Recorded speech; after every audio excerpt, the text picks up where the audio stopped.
Asap kebakaran hutan dari Kanada kini memicu ketegangan baru dengan Amerika Serikat. Presiden Donald Trump secara terbuka menyalahkan Kanada atas kabut asap yang menyelimuti sebagian besar wilayah AS, mulai dari kawasan Midwest hingga Timur Laut. Trump bahkan mengancam akan membebankan biaya penanganan polusi tersebut ke tarif barang-barang asal Kanada, dengan alasan kerugian yang dialami Amerika mencapai miliaran dolar. Dalam pernyataannya, Trump menuding pemerintah Kanada gagal mengelola hutan dengan baik sehingga kebakaran dan kabut asap menjadi masalah yang terus berulang setiap tahun.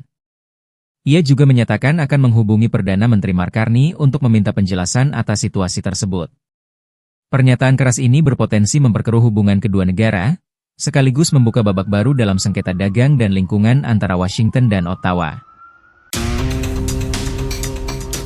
Ledakan dan cahaya rudal pencegat menerangi langit Erbil, Irak, di tengah laporan sejumlah drone berhasil ditembak jatuh. Insiden ini terjadi saat konflik Amerika-Iran kembali memanas, memperbesar kekhawatiran akan meluasnya perang di kawasan Timur Tengah.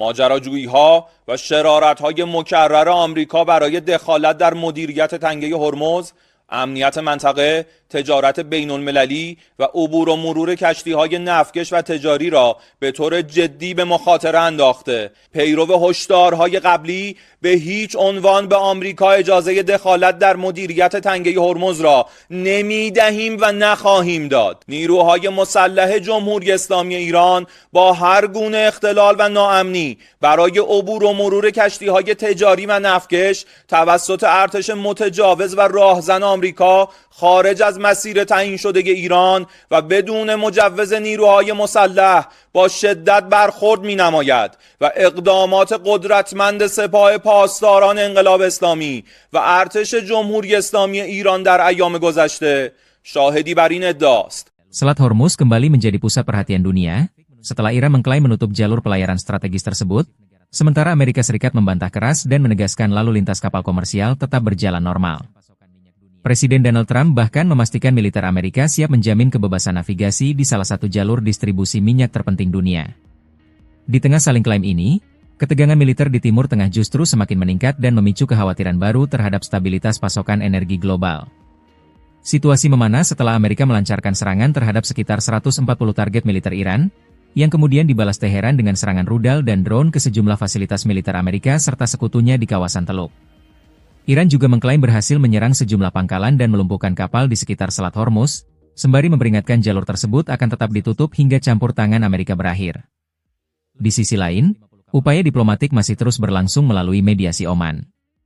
Lantas, apakah konflik ini akan memicu gangguan serius terhadap perdagangan minyak dunia atau masih dapat dikendalikan?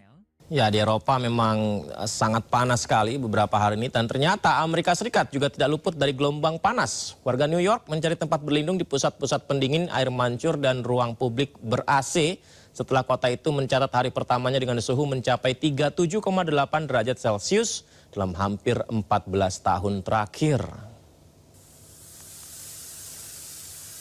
Wah, sampai segitunya pemirsa, kita lihat disiram air di tengah jalan.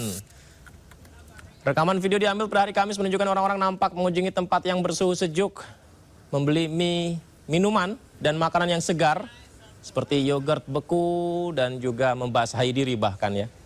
Para pedagang kaki lima nampak sibuk menawarkan air es kepada pejalan kaki. Anak-anak juga nampak bermain di air mancur. Layanan Cuaca Nasional memperingatkan kombinasi panas dan kelembaban yang berbahaya di New York City dapat membuat suhu terasa seperti mencapai 44 derajat Celcius. Ini gimana penyelenggaraan Piala Dunia di sana ya? Berarti Piala Dunia bergulir ketika cuaca panas terik.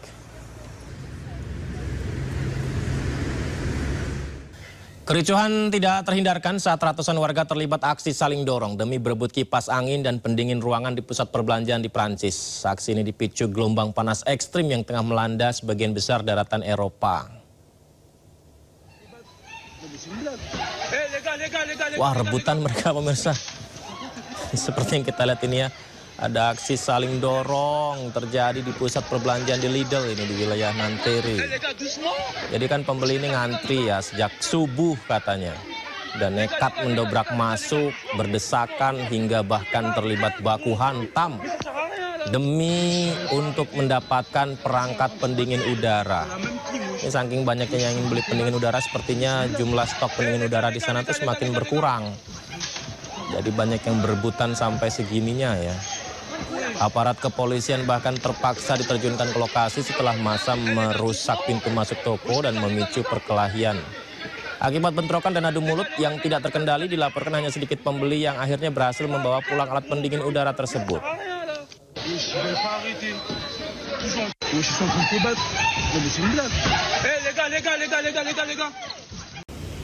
Ya pemirsa, serangan udara Amerika Serikat menghantam sejumlah wilayah strategis di sepanjang pesisir Iran.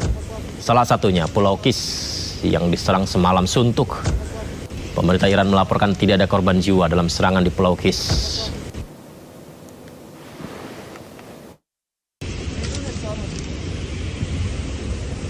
Ya, serangan di Pulau Kis tadi dibalas Iran dengan menyiagakan seluruh koleksi rudalnya.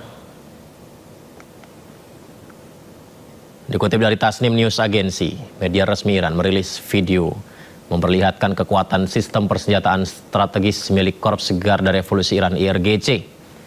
Dalam video ditampilkan kesiapan operasional serta momen peluncuran deretan rudal balistik jarak menengah dan taktis yang menjadi andalan pertahanan udara Iran. Pemirsa, Iran mengaku siap merespon setiap bentuk ancaman serangan yang dilakukan Amerika.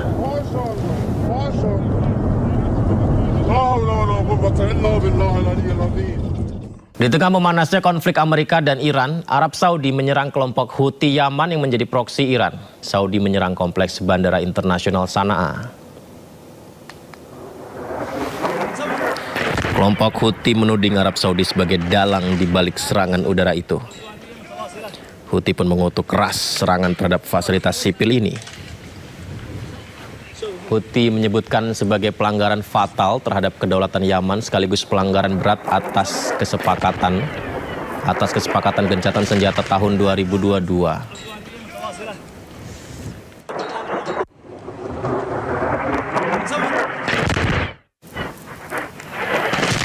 Sementara itu, pesawat milik maskapai Iran Mahan Air terpaksa mengalihkan pendaratan darurat ke Bandara Hudaidah setelah bandara di Sana'a digempur militer Saudi saat pesawat itu tengah mendekat. Pihak Houthi menuding Arab Saudi berada di balik pengeboman pangkalan udara Sana'a untuk menggagalkan rute penerbangan perdana mereka.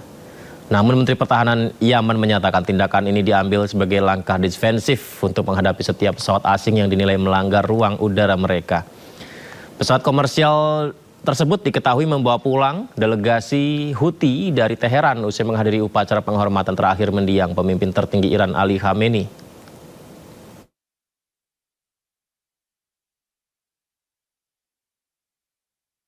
Ya, akibat serangan tersebut ribuan warga Yaman menggelar unjuk rasa protes terhadap serangan udara yang menghantam Bandara Internasional di Sana'a.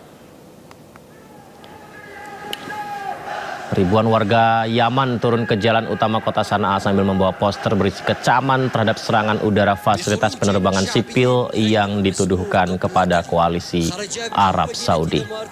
Warga menilai agresi itu sebagai pelanggaran kedaulatan yang nyata. Dalam aksi ini demonstran juga menyampaikan apresiasi terima kasih atas dukungan politik serta bantuan kemanusiaan dari Iran di tengah blokade laut dan udara di sekitar Yaman. Gelombang protes ini juga sebagai bentuk dukungan masyarakat Yaman terhadap Iran untuk terus melawan pihak Washington dan sekutunya.